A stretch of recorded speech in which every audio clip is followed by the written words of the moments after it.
নমস্কার, যুক্তি তর্ক সঙ্গে অর্কই আপনাদের স্বাগত। আপনাদের সঙ্গে আমি অর্কপ্রভ সরকার। অদৃষ্টের সঙ্গে অভিসারের ৭৮তম বর্ষপূর্তিতে সবাইকে জাতীয়তাবাদী অভিনন্দন।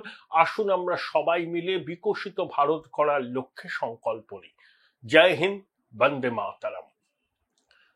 সুপ্রিম কোর্টের টানা সওয়াল জবাব চলছে।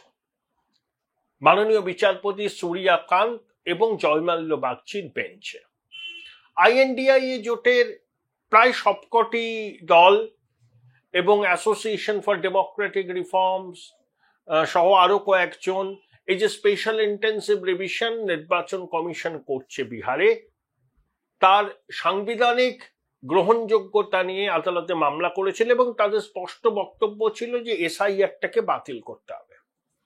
দীর্ঘ সওয়াল জবাবের পর অন্তর্বর্তী একটা রায় দিয়েছে সুপ্রিম কোর্ট। তাতে তারা কিন্তু পরিষ্কার করে বলে দিয়েছে যে এসআইআর নিয়ে কোনো সমস্যা নেই।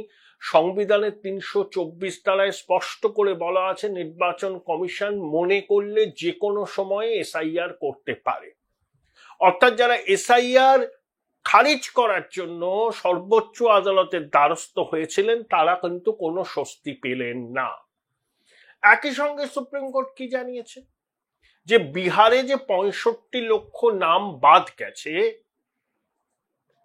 যাদের নাম বাদ গেছে তাদের নাম, তাদের ঠিকানা কেন বাদ গেছে সেটা সর্বসমক্ষে প্রকাশ করতে হবে। ওয়েবসাইটে করতে হবে, ডিস্ট্রিক্ট ইলেকটোরাল অফিসারের পেজে করতে হবে, সংবাদপত্রে স্পষ্ট করে বিজ্ঞাপন দিতে হবে এবং সহজ ভাষায় বিজ্ঞাপন দিতে হবে, স্থানীয় ভাষায় বিজ্ঞাপন দিতে হবে, যাতে মানুষ বুঝতে পারে, বিচারপতিদের ভাষায়, লেম্যান ফ্রেন্ডলি ভাষায়, যে কাদের নাম বাদ গেছে, কেন বাদ গেছে ইত্যাদি। এখন রাজ্যের শাসক সহ আইএনডিআই জোটের অনেকে বলছেন তাদের নাকি বিরাট জয় হয়েছে। কেন? যে আধার কার্ডকে প্রামাণ্য নথি হিসাবে বিবেচনা করার জন্য অন্তর্বর্তী রায়ে সুপ্রিম কোর্ট নির্দেশ দিয়েছে। এখানে একটা ফ্যালাসি আছে। এই যে ৬৫ লক্ষ নাম বাদ গেছে, তারা যদি আবার আবেদন করতে চান তখন তারা আধার কার্ড ব্যবহার করতে পারবেন। শুধুমাত্র যাদের নাম বাদ গেছে তারা যদি আবার নামটা তুলতে চান, পুনর্বিবেচনার দাবি করেন, তাহলে তখনই আধার কার্ড ব্যবহার করতে পারবেন। এবং এপিক কার্ড, দেখুন এপিক কার্ডের নাম্বার দিয়ে ওয়েবসাইটে গেলেই তো জানা যাচ্ছে যে তার নাম তালিকায় আছে কিনা। তাহলে এপিক কার্ডের তো প্রামাণ্য আছেই এপিক কার্ডটা। এবং যে 11টা নথি নির্বাচন কমিশন দিয়েছিল, বলেছিল যে এই নথিগুলোকে যে কোনো একটা থাকতে হবে। সুপ্রিম কোর্ট বলেছে পিপলস ফ্রেন্ডলি ডকুমেন্ট। আইনজীবীরা কি বলছেন? অভিষেক মানু সিংভি, কপিল সিব্বাল, প্রশান্ত ভূষণ, শঙ্কর নারায়ণ, যে এই 11টা নথি নাকি বিহারের মানুষের কাছে থাকতে পারে না। নির্বাচন কমিশনের আইনজীবী রাকেশ ত্রিবেদী কি বললেন? যে নিজেদের আর্গুমেন্টের জন্য তার লার্নেড ফ্রেন্ডসরা বিহারকে এমন ভাবে পোট্রে করছেন যাতে মনে হচ্ছে বিহার এখনো সেই প্রাগৈতিহাসিক যুগে আছে। নির্বাচন কমিশনের আইনজীবী কি বলেছেন? যে বিহারের ৮০% মানুষ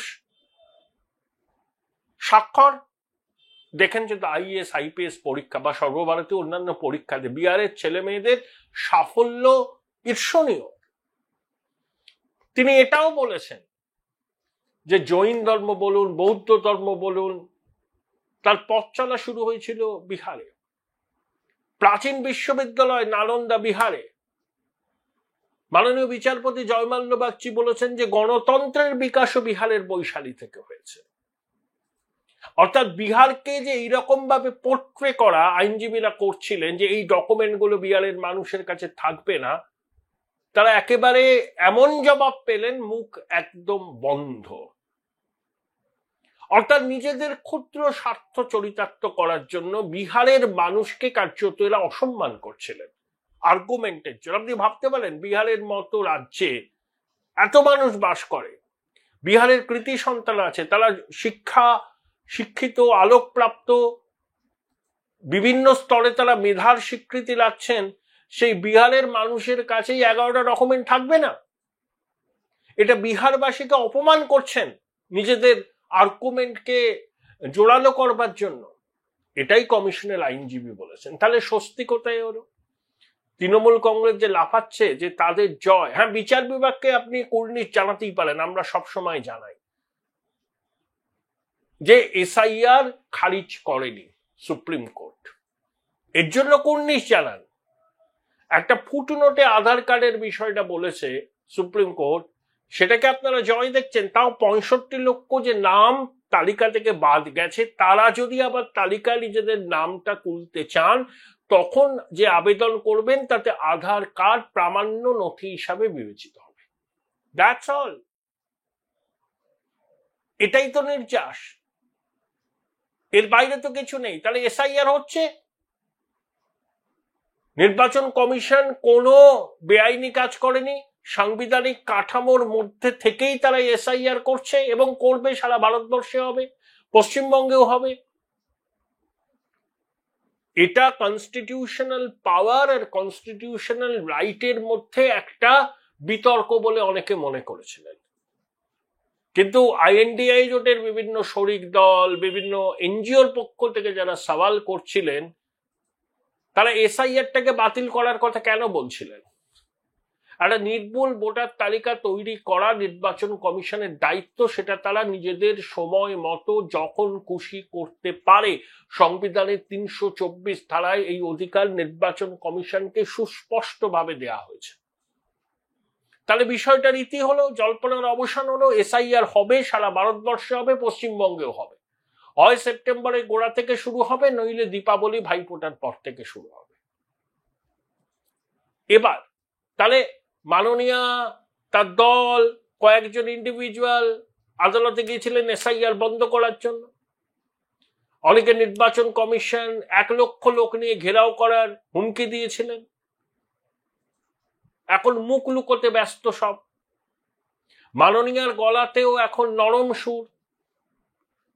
আধার কার্ডকে প্রামাণ্য নথি হিসাবে বিবেচনা করার নির্দেশ সুপ্রিম কোর্ট দেওয়ায় তিনি সন্তুষ্ট হয়েছেন, বলেছেন বিহার একটা রিলিফ পেয়েছে, আশা করি পশ্চিমবঙ্গও পাবে, এক যাত্রায় কেন পৃথক ফল হবে, এসব তিনি বলতেই পারেন। কিন্তু এসআইআর আইএনডিআই জোট আটকাতে পারবে না। এসআইআর হবে, এসআইআর সময়ের দাবি। অতীতেও হয়েছে, এখনো হবে, ভবিষ্যতেও হবে। তাহলে 1 নম্বর ক্ষেত্রে মুখ পুড়ল। 2, এই যে কেন্দ্রীয় স্বরাষ্ট্রমন্ত্রক কিছুদিন আগে একটা নির্দেশ দিয়েছিল, প্রত্যেক রাজ্যকে পাঠিয়েছিল, যে অবৈধ অনুপ্রবেশকারী বাংলাদেশিদের চিহ্নিত করতে হবে, এবং সেটা নিয়ে বিভিন্ন রাজ্যে পরিযায়ী শ্রমিকদের আটক করা হয়, কিছু কিছু ক্ষেত্রে হেনস্থা হয়েছে। তো পরিযায়ী কল্যাণ বোর্ডের পক্ষ থেকে সুপ্রিম কোর্টে স্থগিতাদেশ চাওয়ার জন্য মামলা করেছিল এই রাজ্যে পরিযায়ী কল্যাণ পর্ষদ। তো সুপ্রিম কোর্ট তো স্থগিতাদেশ দেয়নি। সুপ্রিম কোর্ট বরঞ্চ এটা বলেছে যে অনুপ্রবেশ তো বাস্তব সমস্যা, মাটিতে বুঝতে হবে, মাটিতে দাঁড়িয়ে যে সমস্যাটা কি। তো অনুপ্রবেশকারীদের চিহ্নিত করে তাদেরকে ছেড়ে দেওয়া হবে? তাদেরকে যদি ছেড়ে দেওয়া হয় তারা তো পালিয়ে যাবে, তাই তাদেরকে ডিটেইন করতেই হবে। অর্থাৎ ডিটেনশন ক্যাম্পে যদি অনুপ্রবেশকারী বাংলাদেশিদের রাখা হয়, সুপ্রিম কোর্ট তার মধ্যে বেআইনি কিছু দেখছে না এবং কোনো স্থগিতাদেশ দেয়নি এই অবৈধ অনুপ্রবেশকারী বাংলাদেশিদের চিহ্নিত করার অভিযান বন্ধ করা নিয়ে। Join Indian Institute of Hotel Management now. Right choice, right decision. শুধু কেন্দ্রীয় সরকার এবং 9টা রাজ্যের সরকারের কাছে তারা তাদের অবস্থান জানতে এসেছেন, হলফনামা আকারে অবস্থান তারা দেবেন। এবং সুপ্রিম কোর্ট কিন্তু বলেছে যে অনুপ্রবেশ সমস্যা গুরুতর সমস্যা, বাস্তবে রুক্ষ মাটিতে দাঁড়িয়ে বিষয়টা বুঝতে হবে। অতীতেও সুপ্রিম কোর্ট অনুপ্রবেশ সমস্যা নিয়ে উদ্বেগ প্রকাশ করেছিল। তাহলে মুখ পুড়ল শাসকে যে অনুপ্রবেশ সমস্যা যে ভারতের সার্বভৌমত্ব নিরাপত্তার পক্ষে একটা গুরুত্বপূর্ণ বিষয়, সেটা সুপ্রিম কোর্ট অ্যাকনলেজ করলো। সুপ্রিম কোর্ট অনুপ্রবেশকারী বাংলাদেশিদের চিহ্নিত করার ক্ষেত্রে কোনো স্থগিতাদেশ দিল না অন্তর্বর্তী রায়। 9টা রাজ্য এবং কেন্দ্রীয় সরকারের কাছে এই বিষয়ে তাদের অবস্থান জানতে চাইল। তাহলে রাজ্য সরকার ধাক্কা খেল, শাসক দল ধাক্কা খেল। কারণ এ রাজ্যে সরকার, শাসক দল অনুপ্রবেশ সমস্যাটাকে মানতে চায় না, কিন্তু ভারতের অন্যান্য সব রাজ্যের সরকার, সেটা বিজেপি শাসিত রাজ্য হোক, অবিজেপি শাসিত রাজ্য হোক, সবাই এই সমস্যাটার গুরুত্ব বোঝে এবং সেই অনুযায়ী কার্যকরী পদক্ষেপ নিচ্ছে। তামিলনাড়ুতে স্টালিনের সরকার নিচ্ছে, কেরালায় পিনরাই বিজয়নের সরকার নিচ্ছে, পাঞ্জাবে ভগবত সিং মানের সরকার নিচ্ছে, অন্যান্য বিজেপি শাসিত রাজ্য নিচ্ছে, সিদ্ধারামিয়ার সরকার নেবে, রেবন্ত রেড্ডির সরকার নেবে, সবাই নেবে। কারণ অনুপ্রবেশকারীরা জাতীয় স্বার্থের পক্ষে বিপজ্জনক। তারা, ভারত তো কোনো ধর্মশালা নয়, ভারতের এই বিশাল জনসমুদ্রে তারা মিশে গেল কোন রকমে বেআইনিভাবে পরিচয়পত্র জোগাড় করে, তারপর ভোটার তালিকায় নাম উঠলো। এরা তো ভোটার হতে পারেন না, এরা তো ভারতের নাগরিকই নয়। তো এদেরকে তো চিহ্নিত করতে হবে। এখানে বাংলা ভাষাটা কোনো ব্যাপারই নয়। বাংলাদেশের মানুষ বাংলা ভাষায় কথা বলে, পশ্চিমবঙ্গের মানুষ, আসামের মানুষ, ত্রিপুরার মানুষ, মেঘালয়ের অনেক মানুষ বাংলায় কথা বলে, আসামের বহু মানুষ বাংলায় কথা বলে, শিলচরের বহু মানুষ বাংলায় কথা বলে, গৌহাটিতে বলে, বরাক ভ্যালিতে বলে। তাহলে ভারতীয় বাঙালি, কিন্তু বাংলাদেশি বাংলায় কথা বলছে, তারা অনুপ্রবেশ করে ভারতে ঢুকে মিশে যাচ্ছে, তাদেরকে তো চিহ্নিত করতে হবে। এখানে তো ভাষার অজুহাত তুলে বলা যাবে না যে বাংলায় কথা বললেই নিগ্রহের মুখে পড়তে হচ্ছে। কয়েকটা ক্ষেত্রে এক্সেস হয়েছে। দেখুন, সুপ্রিম কোর্ট আগেও এটা বলেছে যে ইনঅ্যাডভার্টেন্ট এরর, অনিচ্ছাকৃত ভুল, সেটা এসআইআর সংক্রান্ত। এখানেও তাই হচ্ছে, ইনঅ্যাডভার্টেন্ট এরর। কোথায় কোথায় এক্সেস হচ্ছে। আরে পুলিশকে ধরে আনতে বললে বেঁধে আনে, এটা পুলিশের একেবারে স্বভাবজাত বৈশিষ্ট্য। কিন্তু তা বলে তো এই প্রক্রিয়া থেকে সরে আসা যাবে না এবং চলবে। সুপ্রিম কোর্ট সেটা পরিষ্কার জানিয়ে দিল। প্রতিবেদন শেষ করব একটা কথা বলে। 15ই আগস্ট 1975 সালে ভারতীয় উপমহাদেশের এক বরেণ্য রাজনৈতিক ব্যক্তিত্ব শেখ মুজিবুর রহমানকে নৃশংসভাবে খুন করা হয়েছে। 2024 সালে আমরা দেখেছি যে ধানমন্ডিতে তার বাড়ি হিজবুত তাহরির, জামাতে ইসলামী ছাত্ররা ভেঙে গুড়িয়ে দিয়েছে। সেখানে আইসিস এর পতাকাও দেখা গেছিল। 15ই আগস্ট বাংলাদেশের মুক্তিযুদ্ধের চেতনা যারা হৃদয়ে ধারণ করেন, তারা এখনো বঙ্গবন্ধুর বাড়িতে গিয়ে শ্রদ্ধা জানান। জঙ্গি ইউনূসের অন্তর্বর্তী সরকার নিষেধাজ্ঞা জারি করেছে। তাতে কি বাঙালির হৃদয় থেকে বঙ্গবন্ধুকে মুছে ফেলা যাবে? এই মৌলবাদী, স্বৈরাচারী, দুর্নীতিগ্রস্ত, সুদখোর ইউনূসের সরকার বাঙালির স্বাধীনতার চেতনাকে, বাংলা ভাষার আত্মমর্যাদার দাবিতে, ওই ভাষা আন্দোলন থেকেই তো স্বাধীনতা বাংলাদেশে, তার মূলে কুঠারাঘাত করতে চাইছে। বাংলাদেশের মানুষ কিন্তু প্রতিবাদ করছেন, ভবিষ্যতেও করবেন। এই তানাশাহি দীর্ঘদিন স্থায়ী হতে পারে।